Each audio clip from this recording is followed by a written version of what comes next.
I am so excited for today's Burnout to Brilliance podcast. We have an incredible guest with us, all the way from the other side of the pond in the Mhm. US. So Yeah. I'm so excited for today because I have Emily on our podcast today, Emily Reuschel. So we are so excited to have her because if what we connected over threads, as many of the guests that you've Yeah. been listening to have, and it has been so lovely to connect with someone with such similar values and such similar Yeah. mindset. Before this podcast, I was stalking her website and just going, do we have the same website? And you just go, we are so aligned. So before we Mhm. get into it, today we are going to have the beautiful Emily on our podcast. And as always, whenever we have a guest, we go through our 4R formula, which is reflect, redefine, redesign, and realign. So, Mhm. while we're on that, let's start with reflect. So, Emily, can you reflect on and introduce to anyone who doesn't know you to who you Mhm. are and what you do? Hi, I'm so grateful to be here. Like you said, we met over threads, and it was one of those moments like, hold on, there is this beautiful human all the way across the world that's literally talking about the same things I'm talking about. Being online can have a bad rap in the way that we spend our time, but it has brought the most beautiful conversations and relationships into my life. So thank you for having me. I'm Emily Reuschel. I live smack dab in the middle of the good US of A on my husband's family farm. We grow about 1,500 acres of corn and soybeans. We live in a town of 42 people. We're 45 minutes from the grocery store. So just to give some context of when I say the little middle of nowhere, that's quite literally where we're at. I'm a mom of three, an almost 8 and almost 6 year old, and a surprise who is now 14 months old. And professionally, I know we'll get into this piece of my journey in other pieces of the formula, but ultimately, professionally, I started as an elementary school teacher wanting to totally change the world. And it was absolutely beautiful and wonderful. And I'm so glad I did it. And then, on a total leap of faith, left that career, found myself in the nonprofit space at a local YMCA. And for anyone who is unfamiliar with that, it's kind of like a community recreation center type thing, very focused on bringing people together, youth sports, of course, fitness equipment. And then I was in charge of all of the youth and family programming. So, like summer camp, after school, all of that fun stuff. And about halfway through that time was really where my journey began, which we'll get into. But what brought me to the work that I'm doing today, which is ultimately really pouring into women like you and I, specifically from small towns and rural communities, but not exclusively, and nurturing their personal and professional growth and ultimately helping them design a life that they are obsessed with and align with who they really are, let go of all of these expectations and all of these boxes they thought they needed to check in order to be worthy and successful and enough, and really just feel safe and grounded in their minds and in their bodies and just fill their lives with joy and purpose and connection and community. So I do that through hosting in-person retreats, facilitating virtual masterminds, some one-on-one coaching, my own podcast called Gather and Growth, and then traveling really the country. But hey, now that I'm talking to you, maybe I'll be heading your way. But traveling the country to, lead as a keynote speaker and a workshop facilitator. So I get to do a little bit of a lot of things, which has really been my favorite part of everything that I've done. I'm very multi-passionate and fully embracing that for the first time. I felt for a long time I needed to be one certain way, right? I think at least culturally what I grew up in, it was like, okay, you pick a job, you do it forever, like, and that's it. We live happily ever after. And so, in the past couple of years, I've acquired myself a long overdue ADHD diagnosis, really gone down some functional health journeys, and really just come home to who I really am. And it has been a journey with a lot of mountains and valleys and everything in between, as all the good ones are. So, that's where I'm at today. Oh, that is amazing. And as a fellow sort of ADHD diagnosis, and I want to be clear for anyone who's listening, where I haven't gone through a formal assessment process, but I've been a therapist for long enough, and I have enough therapist friends telling me, "Yeah, you fit the mold," to Yes. to know. And to be honest, I know for me, a lot of my ADHD symptoms do come from some of my trauma background because trauma Hmm. can replicate ADHD. And so Hmm. um, I'm just curious because over the last year or two in my own coaching business and with my both Hmm. my therapy and coaching clients, I've had a lot of women go, Sheena, I finally got the diagnosis, or Yeah. I have an inkling. Can I just ask before we go to the next point of Hmm. how, for you, was there something validating about it? Did it make no difference getting the diagnosis for Yeah. you? What was the whole assessment and diagnosis like? What Hmm. difference did it make for you? Yeah, I mean, I would say, and maybe you can identify with this, is I was diagnosed by like Instagram and TikTok first, and like just started seeing things that I'm like, wow, there's a name for that. Like other people experience that. It was like the way that my brain had been functioning that I didn't even know was not normal, but I of course had like shamed myself trying to reconfigure into all of these boxes. It was like starting to put language behind it. And I very much was like, I don't know if this label is mine to wear, but I identify this. And it is so validating to know that, you know, this is coming from somewhere, I guess.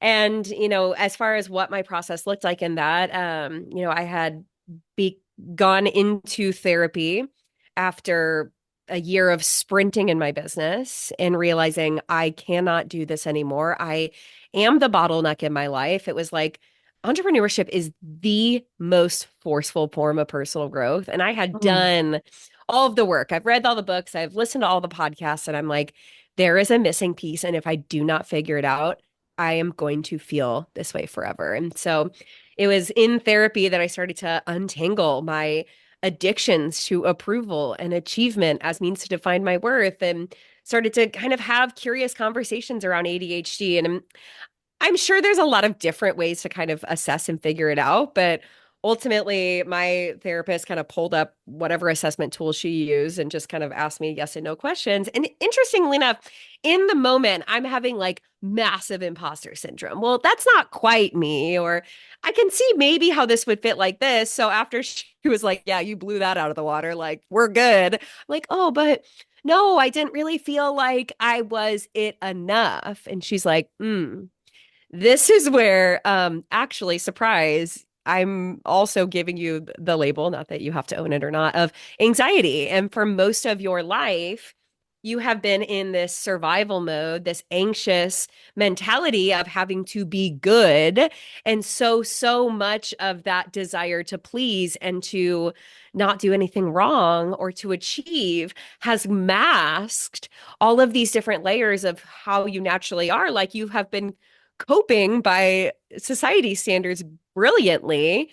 But that's why some of these things, like in the absence of not having to do that, don't feel as aligned. So it was kind of this moment like walking out that I'm like, oh my gosh, I went into therapy today just thinking I was going to talk about the weather or whatever. And walking out with that was like, okay, I personally at this point in my journey don't feel called to trying medication or anything like that, but it has Mm-mm. given me a tremendous amount of self-compassion in even like my life, my business, the way I structure my day, the way, would get stuck or many different things. It's like, okay, I don't have to sit in this from a place of self shame. Let's figure out why this is happening and how we can move through it. And maybe what about this situation is misaligned? What's causing me to experience this in such a way that potentially doesn't even have to be like that? It was like, just handing me a permission slip of like, you have full agency over your life.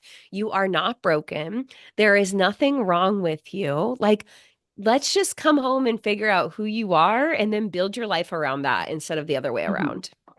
Absolutely. I love everything that you're saying. And, for those who've been following me for a while, they'll know that I'm a really big advocate for not using medication to manage these things because it's there for a reason, right? Hmm. And don't get me wrong, if for anyone listening, if you're on medication, I understand that part of the journey. The amount of times where I've had meltdowns where despite everything I know about the adverse effects of taking medication and how it doesn't really have any effects, there's still these moments where I'm like, maybe I should just try it and just see what happens and all of that, Hmm. right? So I totally get that. So thank you for sharing that as well. But Hmm.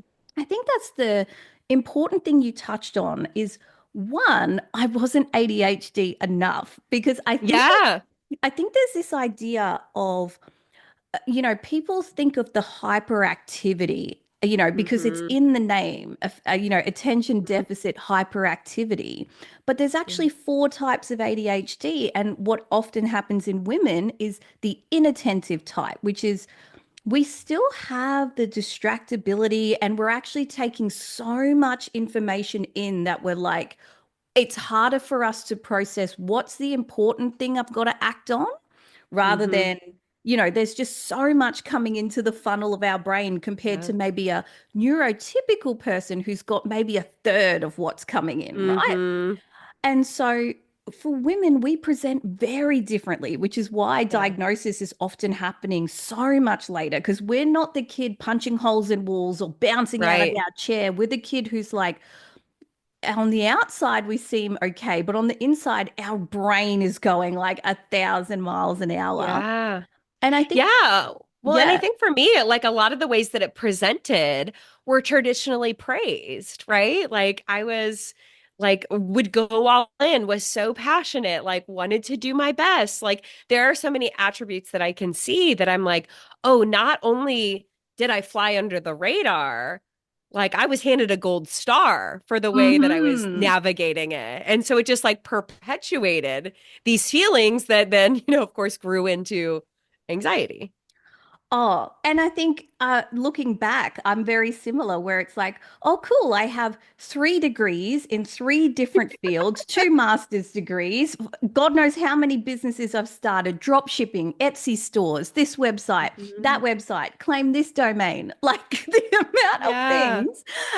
But I think that's the thing is that, like you're saying, I think people have this idea of what ADHD is. And Mhm. it's very similar to when we talk about autism spectrum disorder, it Yeah. is a spectrum. And ADHD Hmm. is the same. Like you could have 10 women with inattentive ADHD, and those 10 women will vary. But I think, Yeah. and Emily, before, I know we haven't even started on your story yet, but That's I think okay. I love side quests. Okay. good. This our ADHD-ness, right? We can embrace Yes, I this, love but it. I think it's important because it has come up so Mhm. often in the last 2 years that while we've got two ADHD female entrepreneurs together who are multi-passionate, I think this is a useful conversation for both of our audiences to listen to. Mhm. So, um, I guess the one thing that I have had to sort of, and I still kind of process, and I'm curious about you as well, is that I'm very much the same. I've been rewarded Mhm. for going all in on something. Like I Mhm. love top 1%, go above and beyond. And again, that's very similar to anxiety. So anxiety and Yeah. ADHD have very Like best comorbidity. friends. Yeah, they're best friends and they have a lot of the same symptoms. So it can be really hard to untease what's what. Mhm. And from a mental health perspective, it doesn't matter. We're treating symptoms. Mhm. All a label really is you're presenting with this group of symptoms. Why you're Mhm. presenting with that group of symptoms could be genetic, could be trauma, could be this, could be that. But as a therapist or any health professional should be looking at is how do we treat those symptoms? Not get them Mhm. rid of them, not mask them, that kind of thing. But I think what I'm asking is I have struggled to sort of feel like that's okay that I'm like that because Yeah. I've sometimes realized that people either match my intensity and they love it or Mhm. they find it overwhelming because I move fast. If I have an idea and I'm passionate about it, I'm all in, I'm moving Mhm. fast, I fail fast, I win fast. And I think that's a great trait in entrepreneurship. But I think sometimes for people who maybe aren't ADHD, Mhm. it can be overwhelming or even Mhm. intense. So I'm wondering, have you had that experience where you maybe feel too much or too intense or Mhm. Yeah, being too much is like my core wound that I continue coming back to working through in one way or another. Too much, too loud, you know, and that being directly related to my lovability. Like that, if Mm. we wanna boil that down into things I've done EMDR and all sorts of healing work around. So yes, for sure. And something you said about like finding the symptom, one thing that's been really powerful in my journey, which I kind of started to understand and unpack in therapy, but also in kind of going down some more functional health or alternative medicine routes, Mm. is like we are so good at finding the symptom and then like giving a quick fix, like, right, take a pill, do this thing, like, then it's going to get rid of the symptom. It's going to make it better. And so I've gotten a lot of curiosity around, okay, why is this symptom presenting in the first place? Okay, so we could say that it's ADHD related, sure. But you and I are in situations where we do have agency over our lives as business owners, which is and a tremendous blessing.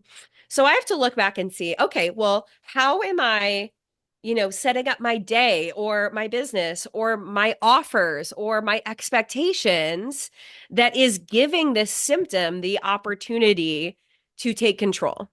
Hmm. Because, you know, looking back to other situations, right? When I was in the classroom or was working for someone else, like I didn't have as much control as to the way that I show up or how I take on projects or what deadlines look like or anything like that. But now I do.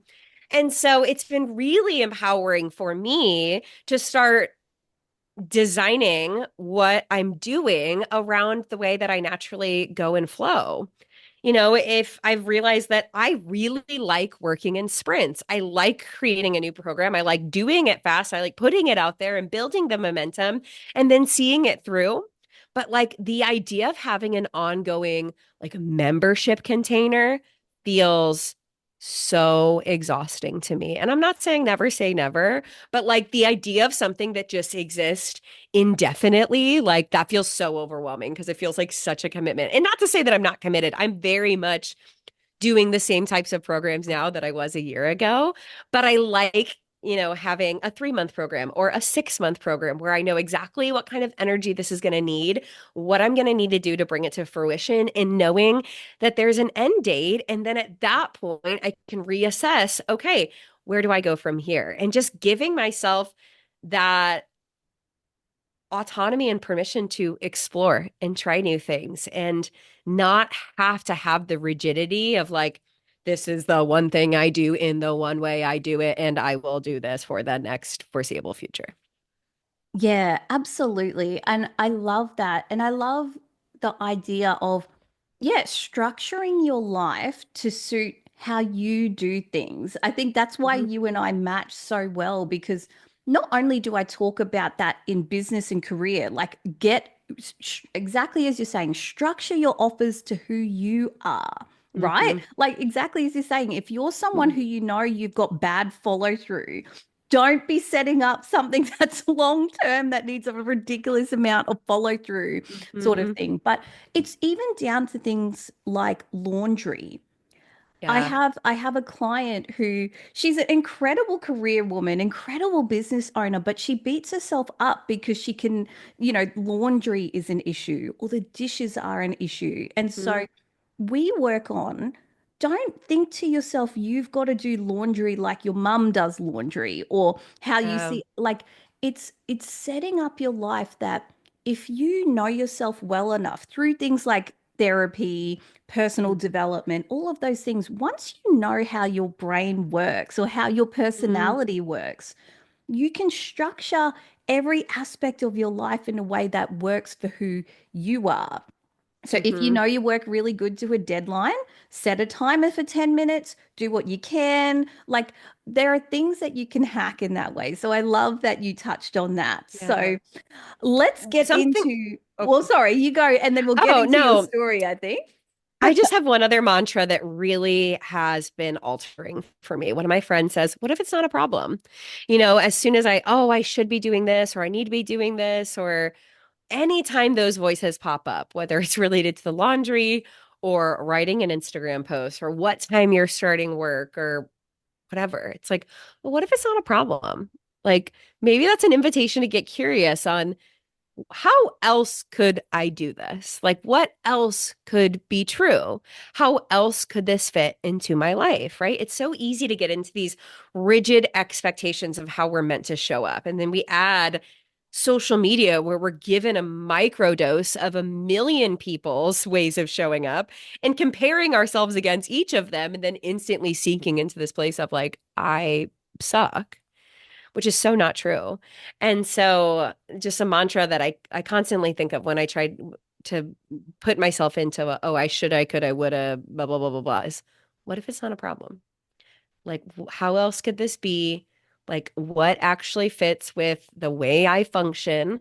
Um, and we don't need to get into a whole tangent about this, but just another tool that's been really powerful for me is human design. Mhm. And again, that's a whole nother tangent. You can look up free stuff online. Like you can go down that rabbit hole your own or send me a message and be like, what are you talking about? But the deeper I've dove into that is like, again, it's like that permission slip, that sense of relief. Like nothing's wrong with me. I'm not broken. I haven't been doing it wrong. I've just been trying really hard to shove myself into someone else's box where I never belonged in the first place. Absolutely, absolutely. And I think the more you understand your personality, whether it's through human design, whether it's through the four stress responses, and again, if you don't know yours, you can take my quiz, that'll be in the description. But I think the more you understand yourself as a person, the more everything in your life works, which is why I Yeah. think it really surprises me that some people are resistant to therapy or Hmm. resistant to the inner work and they just keep pushing forward. And it ends, I have seen highly successful entrepreneurs and business owners who have thriving businesses who just push, push, push, don't Mm. reflect, don't pause. If they have a shit day, instead of acknowledging that shit day and taking a minute, they're like, just push through, grit, like Dave Goggins Yes. style. And what I find with them is that they're successful in one area only, and that's money and their business. Do they have Mm-hmm. friendships that are genuine and real and connected? No. You probably ask them, when was the last time you saw your friends? And they're like, wow, I have to think about that. Or when was the Mm. last time you just sat down with your kids and did nothing? Hmm.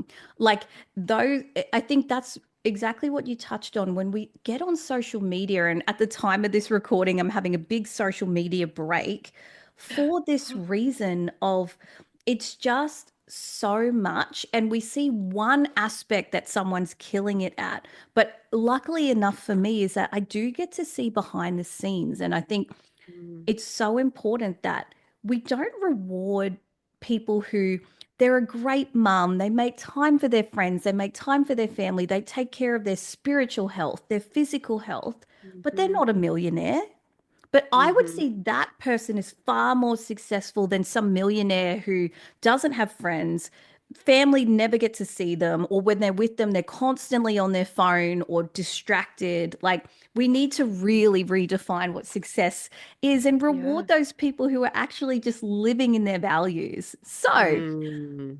Love I that. hope everyone enjoyed Emily and I's TED Talk at the start of this podcast. But I know that somebody out there, someone listening to this one, is going to have light bulbs just from this. So Mhm. let's get into your story though. So we talked Yeah. about who you are. We've talked about this ADHD, and I love the whole, your mumming on the acreage. I love all Mhm. of that. Tell us about this journey because you did say you started off as a teacher doing the Mhm. traditional route. Tell us about Mhm. a redefining moment that really changed things for you. I could recall it clear as day. So as I said, I was in the nonprofit space at a YMCA, working truly a dream job. Loved it. Impactful work, great coworkers, could bring my kids to work, all of the great things. But about halfway through my time there, I brought my second child into the world. So I had a beautiful 2-year-old and a beautiful baby girl. And I had this moment sitting on the couch. And I had her and of course went back to work less than 12 weeks later, straight into my summer camp season, which was like at least 60 hours a week minimum. I'm Oh, pumping eight, Lord. yeah, pumping 8 times a day just to barely keep up and still also supplementing with my friend's milk. And, was just like on this other side of exhaustion. And she's about 6 months old. We're sitting on the couch, and I just have this moment of like, I can't do this anymore. Like everything, and I have everything I've asked for. I have this beautiful family. I have these incredible kids that I come home from work and I'm frustrated that they even exist because I'm so overwhelmed and burnt out and tired. And it's not their fault. They're 6 months old and two. They just want their mommy. I'm doing really impactful work, but I'm putting it above everything. We've worked so hard to get established in the farm. We just renovated a house. Like by all metrics of check all the boxes and then live happily ever after, amen. Like I got it. And I'm like, but I'm so angry and I'm so frustrated and I don't even know why. And I think that that's a point that I hear so many women have of this moment of like, I did it. I did it. And now I feel like this. And then, like many women, I have sunk into this place of shame of like, what's wrong with me? Why can't I just be more grateful? Why can't I just be more happy? Hmm. But it was this moment of clarity where I'm like, I have got to do things differently. And here I have this baby girl, and I am for sure the product of 90s and 2000s diet culture. Like, let me just elliptical myself skinny, Mm. right? um which I done with very little success anyway, but like I don't want that. I do not feel home in my body, but I cannot do this from a place of hatred. Like I have the responsibility of this mom of this beautiful baby girl, and I would be devastated if she felt the way that I feel about myself. There Hmm. has to be something better than this. And so that led me into a health journey that completely transformed me from the inside out. It was the first place I really understood how to take care of myself from a place of love instead of shame. It's where I learned that habits were a thing and that you could change them.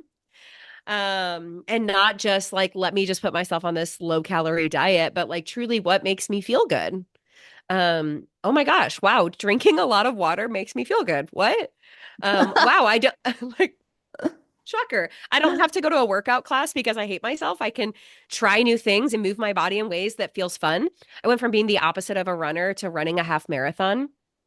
And along the way, like dove headfirst into the world of personal growth and development that again, I didn't even know was a thing. It was literally like someone turned the lights on.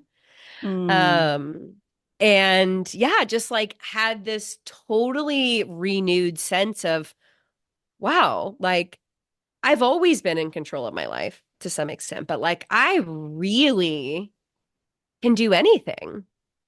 And living in the type of place that I live, that was so empowering, right? Because in these rural communities, in these small towns, and maybe anyone listening identifies with this, like we're told, like if you want to do something important and big with your life, you need to move to the city. But I know I didn't want that. Like I love these wide open spaces and raising our kids on the farm. But at the same time, I am not the type of person that's like okay with just, and this is it.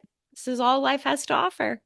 And which I think Hmm. is different than like finding joy and contentment, right? But like stagnancy, like this is the job. Like I thought I was going to be a teacher forever in the same like low classroom. I'm like, this is it. Farmer and teacher, they write country songs about this. Like that's it.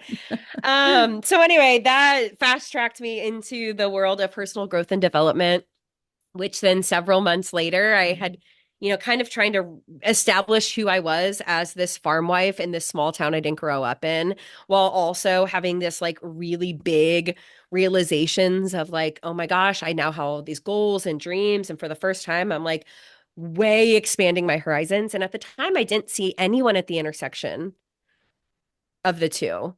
And I had this moment of, well, why not me? Literally like driving home at sunset, like as all good moments do.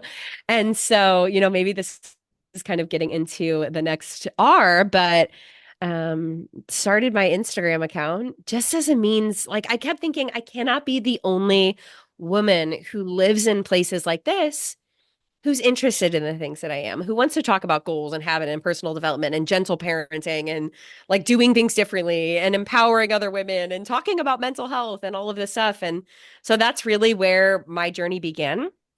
And I honestly just thought I was doing it for fun and for connection, which I was. And then, yeah, lo and behold, not too long after, someone pointed out that I was essentially running a business but not making any money, and that, hey, surprise, I actually pause for a second. Oh no. Let's see, what was I saying before? Yes. So sorry, we just had to take a pause for those ones listening. So, yes, you're having this sunset moment, and Mhm. I can totally Yes. picture it. Yes. I'm driving home, um, start my Instagram account, start finding more people. Turns out there's a lot of other women like in similar situations as me who are equally getting excited about. I start a habit challenge called You Do You 82. My platform kind of takes off. And that's what brought me into business. And I thought at the time that I would be doing like habit coaching. And I was going to build this whole brand around You Do You 82, which is still a free challenge. I can send you the link to it and you can share it with your people. Um, it is For my, those who are listening and you can't see the video, there's a little cutie patootie on our video chat. So you're missing she out if is, you're not watching on yes. YouTube or on Spotify or all places. Yes, she is the little 5, almost 6-year-old that I was talking about way back when. Okay, can you please color while I finish up? Okay, thank you. Um, And yes, and so you've had this habit welcome back. challenge and you Yes, okay. realize Yes. okay, I'm running a business, but I'm not actually getting paid yet. Yeah. Yes, exactly. So I literally total leap of faith into the unknown. Like I think when a lot of people start their businesses, they feel like, oh, I need to have it all figured out. I need to be making X amount of money. And my husband and I very much approached it of, you know, people leave jobs all the time to stay home. And I know that at some point I'm going to be generating revenue. We had kind of figured it out financially. We'd be able to make it work for like 6 months if I didn't make a dime. And so I do not take that for granted. That was totally such a blessing, but really just went in knowing I want to find people like me and I want to help them. And I've always been a teacher at heart. And what could that look like in a totally different way? And so what really brought me to the work that I'm doing now is that here I am as, can you please stop it? I'm sorry. Oh, sorry. Yes. So So you were saying. yes, thank you. Anyone who also has 5-year-olds understands.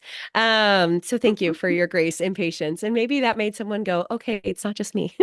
But yeah, here I am as this multi-passionate person who has always worked on teams, and suddenly I'm a solopreneur in the middle of nowhere, working from my dining room, going, oh my gosh, this is so hard.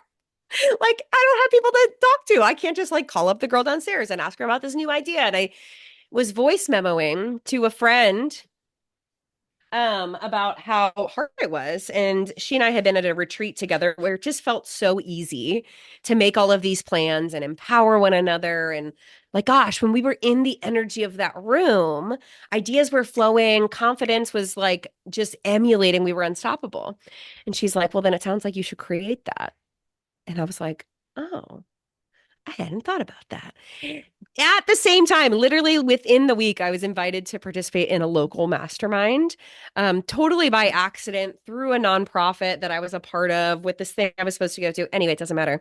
But it was like such a divine intervention of like, yes, there are so many women in my community that need this. And that's where My masterminds were birthed and they have evolved so much since that time, but it really brought me to this purpose of we are meant to do life together.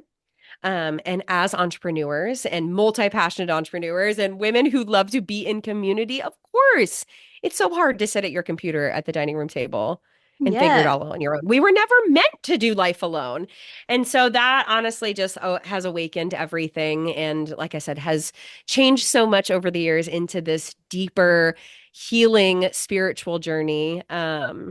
Yeah, well, and it sounds like so we've talked about reflect who you are and then, this redefining moment of just going, I cannot continue my work. And then the third R, which is redesigning your life, right? Which Yes. is like going into, okay, I'm just going to follow. I feel like this is very, yeah, divine, instinctual, like Mhm. visceral of, Intuitive. yeah, I'm just going to create an Instagram, post Mhm. stuff about this. And I love Mel Robbins and Yeah. and that kind of viral video of her just going, your social media is not for your family and friends. Your social Hmm. media is for your expression. It's Hmm. for you.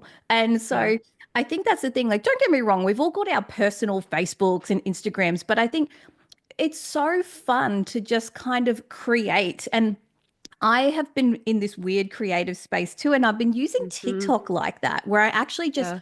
I'll just talk about whatever the hell I want to talk about because I think Yeah. sometimes the Instagram space can feel very curated and like salesy and thought out. Whereas, like, if I Hmm. have a thought about the law of assumption and I want to talk about it, I'm just going to talk about it, right? So Yes. I Oh, I love, love that. I love that you just sort of stepped in, followed your gut, and then you were given these opportunities that, as you say, were completely divine, like completely aligned. And I think even myself, whenever I'm in a good flow, like flow state, those random Mhm. opportunities just come, big or small. Mhm. I do think that they're a sign that you're on the right track. And so you Yes. created this business, supporting Hmm. other people, creating this Hmm. freedom for your family. And so now, what is life looking like after going through that journey? Yeah. Well, and that's where, you're talking about this redesign. I jumped into that business with the same tenacity of every other career I'd burned myself out from. Looking back on teaching and looking back to my time at the Y, I can see now, oh, I had hit extreme burnout. I just didn't know a name for it. But suddenly Mm, I was like apathetic. Things that used to really excite me felt like a slog. I felt a lot of shame. Like, why can't I just get it together? This used to be so easy. Why can't I just be grateful? This is what I wanted. Everything's so good on paper, right? Looking back, I'm like, oh, I had sprinted so hard and so fast and poured every ounce of myself because I care and was passionate, very passionate, that I accelerated path to burnout. And I did the same thing in my business. I was so excited about what I was doing. Everything was growing. I was starting a podcast, launching my website, building out UDU82, facilitating all these masterminds, doing one-on-one coaching, everything that I had wanted, right? Like vision board come mm. true. And that was the moment when I was like, again, I cannot do this anymore. And I see where train is going. Like, thank goodness. But I see where this is going. And this is not what I signed up for. I did not leave that job to recreate hell for myself in something that I chose. Exactly. Amen to that. And yeah, and so it was like a Thursday. I got connected with a therapist, scheduled my functional health appointment, booked a housekeeper, and hired a copywriter all in one day because I was like, I freaking cannot feel like this anymore. And I was so frustrated. Like, no, I've been through this. I Ex- just can't.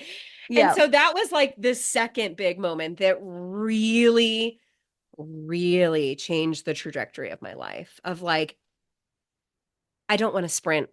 I want to do really meaningful work that I'm obsessed with really good people, but never again at the cost of my mental health, never again at the cost of my relationships, never again at my physical health. And so, Mm. man, I went deep into therapy and really met the depths of myself, untangled that.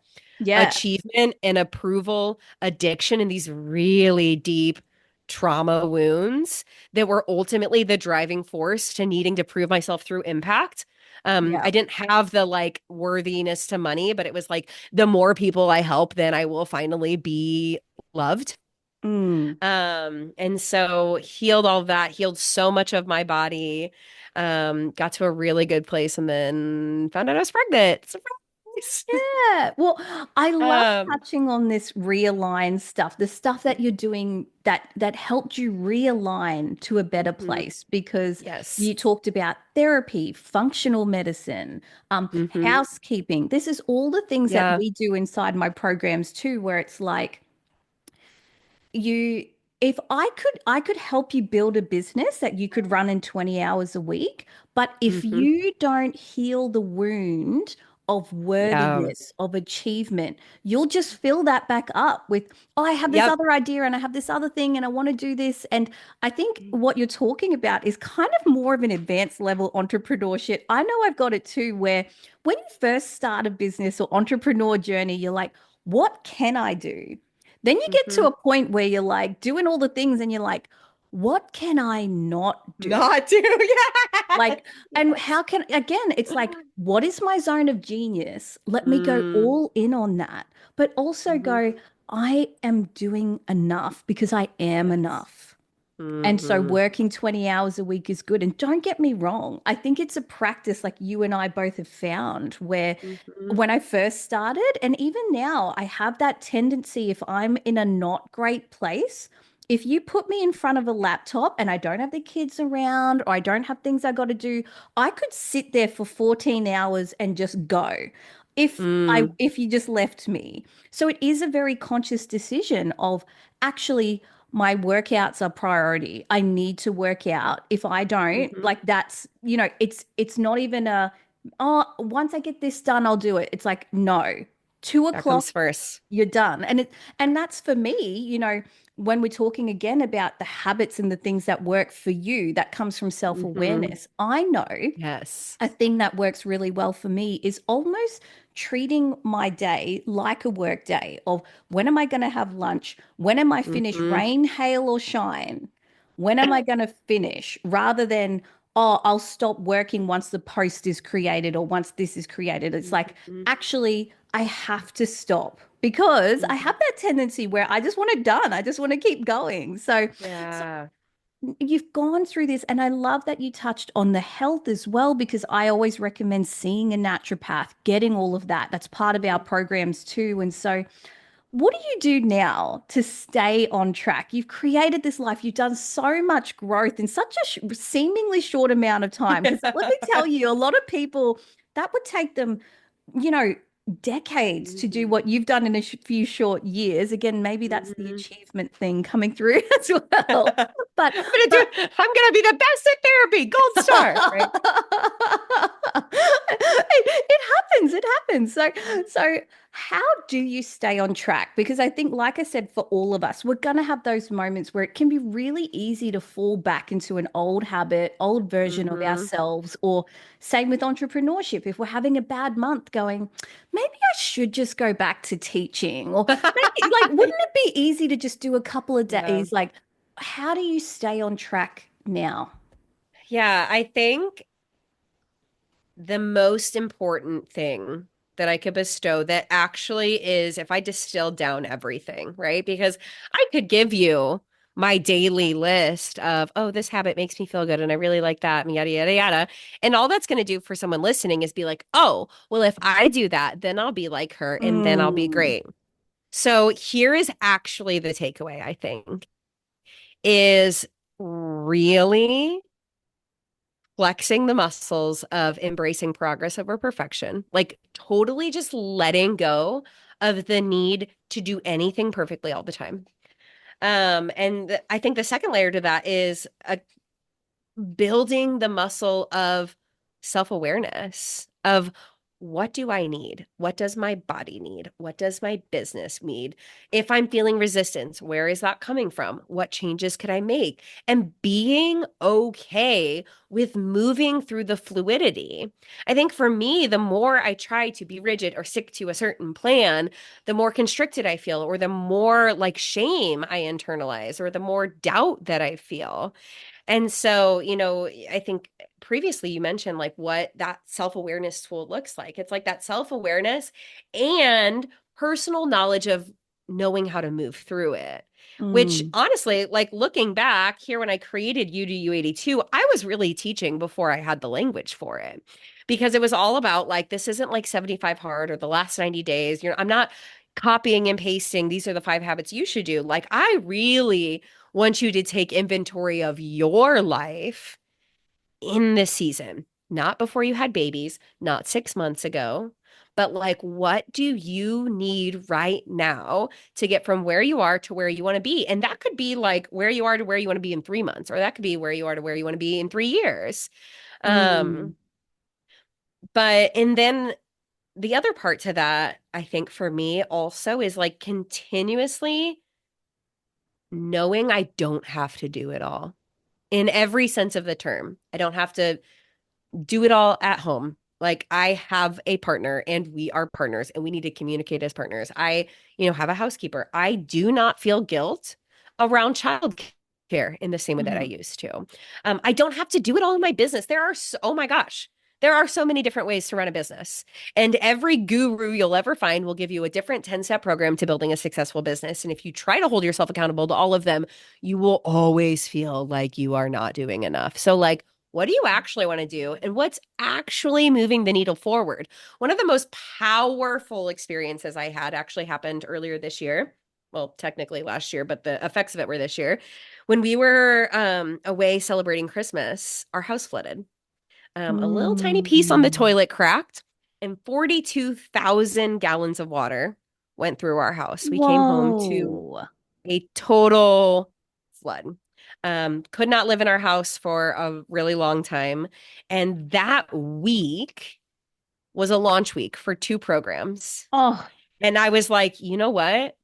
I could move this, but it's not going to be any easier next week. So, like, how can I do this? And we ended up being able to stay in like a little cabin with no Wi-Fi or cell phone service. I had a 2-month-old, literally could not like get into my house. And so I had like this much time where my mother-in-law was taking care of all 3 kids. My husband was at the house where I could like work on what I needed to do for the launch. And for anyone who's ever launched anything, you're like, oh my gosh, I got to do all the things. I got to do this. I got to do this. I got to write this email. I got to make this post. Blah, blah, blah. And I was like, I actually do not have time, not only time, energetic capacity. Like I have so many bigger fish to fry. What is the bare minimum of what I need to do to actually move the needle forward? And it was the least stressed I have ever been about a launch. And at that time, it was the most money I'd ever made in a launch. wow. Yeah, And it was like, it was like such a powerful representation of like, you don't have to do everything you think you need to do. You need to take inventory of what's actually working and let everything else go, even if your friend or your favorite coach or your guru tells you it's the only way to do it. Like, mm-mm. Um, absolutely.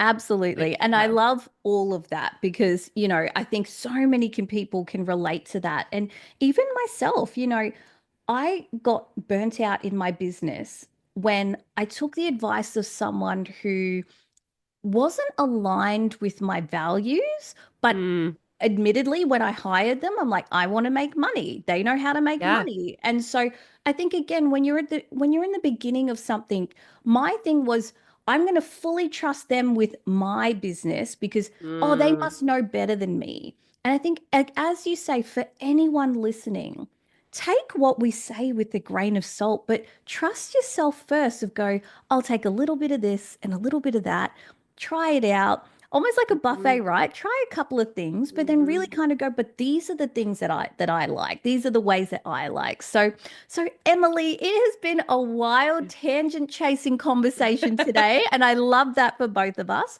So finally, If people want to connect with you, find you, listen to your podcast, tell Mhm. us where can they find you? Where are you existing, and how can they connect with you? Absolutely. Oh, thank you so much. My podcast is called Gather in Growth, quite literally bringing us together for growth in every sense of the term.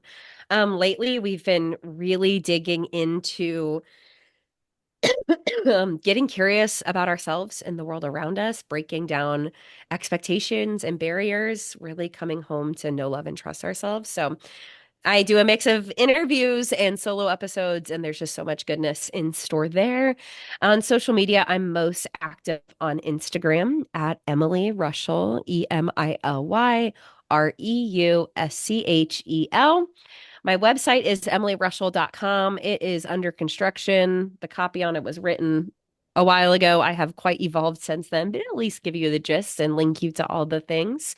But otherwise, I would love to hear from you. If something from this conversation sparked your interest. Would love to hear more about you and your story and what brought you here today. Amazing. Well, how lucky are we to have Emily on our podcast? And what a story of going from burnout to absolute brilliance. So, from me to you, have a wonderful day, wonderful week, and I will see you in the next episode of Burnout to Brilliance.